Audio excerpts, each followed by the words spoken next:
Good morning, students. This is Latif sir. Today I am going to start the first chapter of ISC class, the class 11th chemistry. The topic is some basic concepts of chemistry. Some basic concepts of chemistry. I think you have seen the reduced syllabus, and according to the reduced syllabus, maximum portions from these chapters from this chapter excluded from the reduced syllabus. Okay. So you have to prepare yourself according to reduced syllabus, and according to the reduced syllabus this chapter starts from laws of chemical combinations. Laws of chemical combinations. What are these laws of chemical combinations? Every chemical reactions follows some law. That is, the combination of elements to form product is governed by some basic laws, and these are laws of conservations and laws of chemical combinations. Okay. So what are these laws? There are main 5 basic laws which govern the all type of chemical reactions. That is, formation of product by combination of some elements. Okay. So first law is law of conservation of mass. Second law is law of definite proportions. Third law is law of multiple proportion. Fourth law is law of gaseous volume or Gay-Lussac's law. And fifth law is Avogadro's law. Only the first 4 laws included in your syllabus. So first law is law of conservation of mass.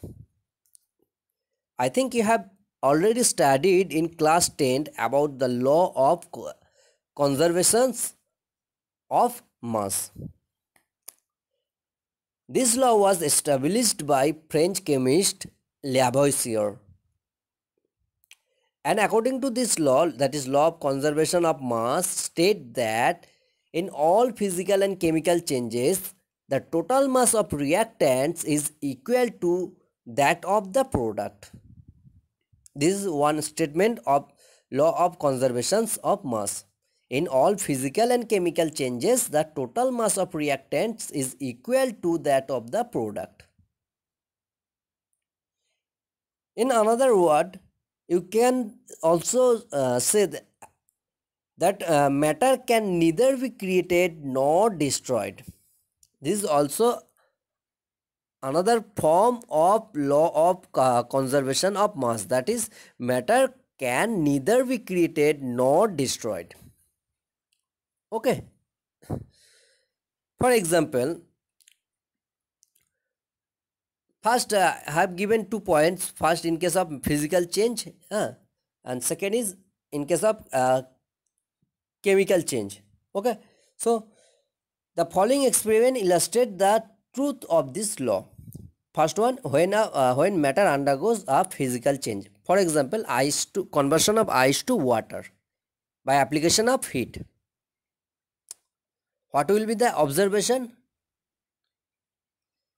You will see that there is no change in weight, though a physical change has taken place. Okay. So in conversion of ice to water, no change in weight. There will be no change in weight. Similarly, see the case B, when matter undergoes a chemical change. For example, decomposition of mercuric oxide. Decomposition of mercuric oxide is a chemical change. So the reaction behind this chemical change is mercuric oxide means HgO, which is solid.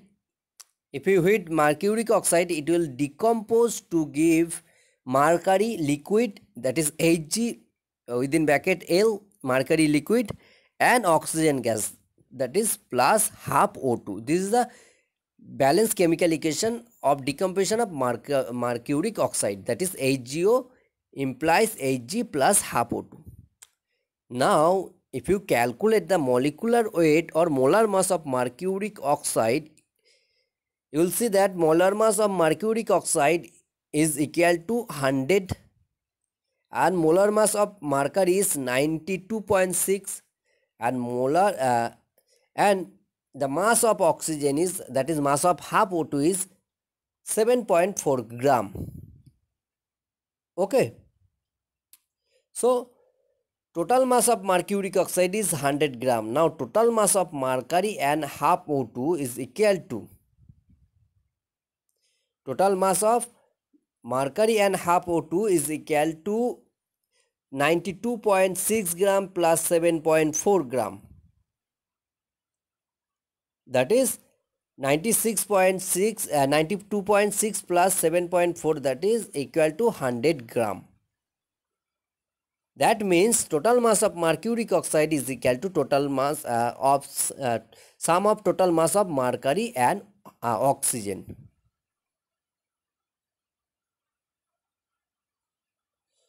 So during the above decomposition reaction, matter is neither gained nor lost. Okay.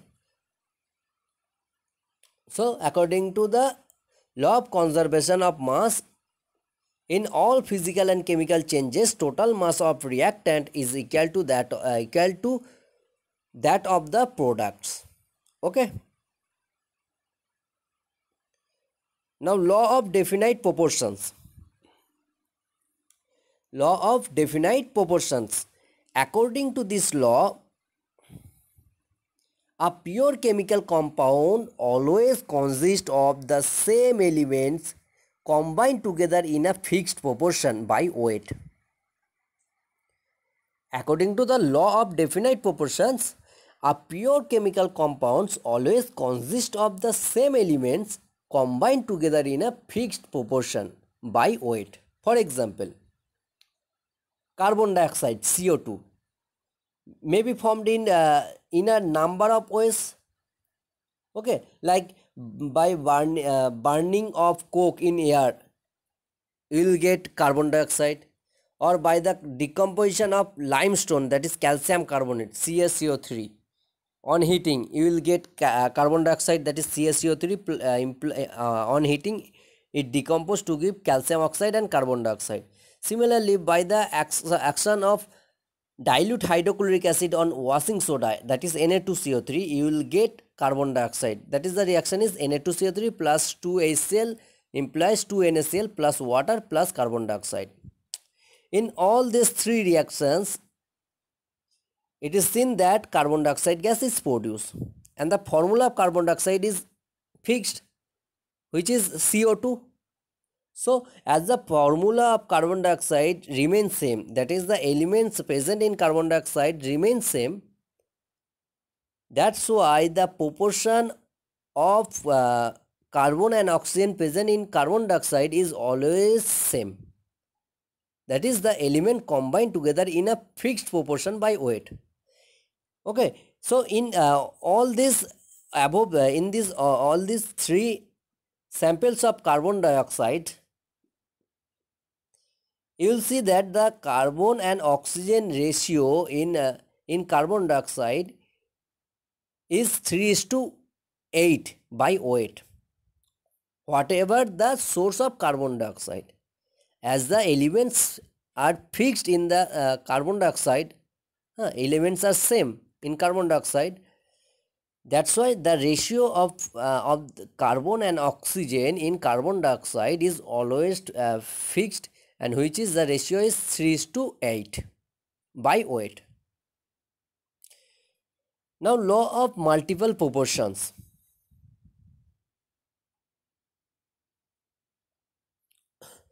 Law of multiple proportions.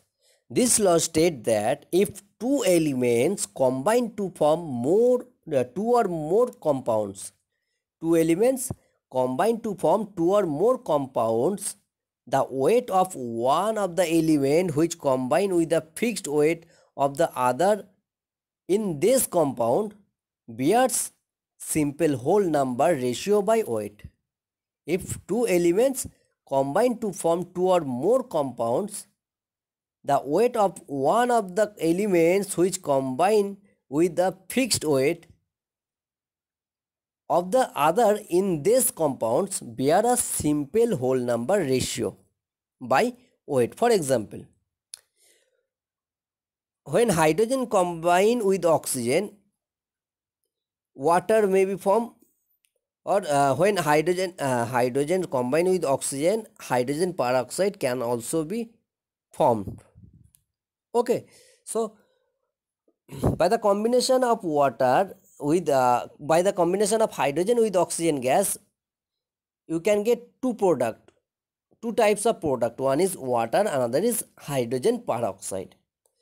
So according to the equation, you can see here, that is in the formation of water by the combination of hydrogen and oxygen, that is 2 gram of hydrogen combined with 60 gram of oxygen, 16 gram of oxygen to form 18 gram water. Okay, similarly in the formation of hydrogen peroxide, you can see here 2 gram of hydrogen combined with 32 gram oxygen to form hydrogen peroxide, 34 gram hydrogen peroxide, H2O2. Formula of water is H2O and formula of hydrogen peroxide is H2O2. So here you can see oxygen combined in both cases, oxygen combined with fixed volume of fixed weight of hydrogen gas, that is 2 gram of hydrogen gas. So here the masses of oxygen, that is 16 gram and 32 gram. Masses of oxygen, that is 16 gram and 32 gram, which combine with fixed masses of hydrogen, that is 2 gram, bear a simple ratio, which is 16 is to 32, that is 1 is to 2. Okay. So if two elements combine to form two or more compounds by the weight of one elements which combine with a fixed weight of the other in these compounds bears simple whole number ratio by weight. Okay. And next, the last law is Gay-Lussac's law of gaseous volume. You have already studied this law in class 10th. Gay-Lussac's law of gaseous volume. According to this law, the law states that under similar conditions, that is under similar temperature and pressure, whenever gases combine, they do so in volume which bears simple whole number ratio with each other and also with the gaseous product. When gases combine, they do so in volume which bears simple whole number ratio with each other and also with the gaseous product if the temperature and pressure remain constant. Okay. For example, when hydrogen gas combine with chlorine gas to form hydrogen chloride gas, that is HCl, the balance chemical equation is H2 gas plus Cl2 gas implies 2HCl gas. So you can see here there is a simple ratio of volume of hydrogen gas, chlorine gas and HCl gas, hydrochloric acid gas, and the simple ratio is 1:1:2. Okay. Another example, when nitrogen combine with hydrogen gas to form ammonia gas, that is the balance chemical equation is N2 plus 3H2 implies 2NH3. The ratio of volume of reactant and products is 1:3:2. Okay. So according to Gay-Lussac law, when gases reacts or gases combine, they do so in volume which bears simple whole number ratio with each other and also with the gaseous product. Okay. So you have to read these four state laws. Okay. statement with examples. Thank you.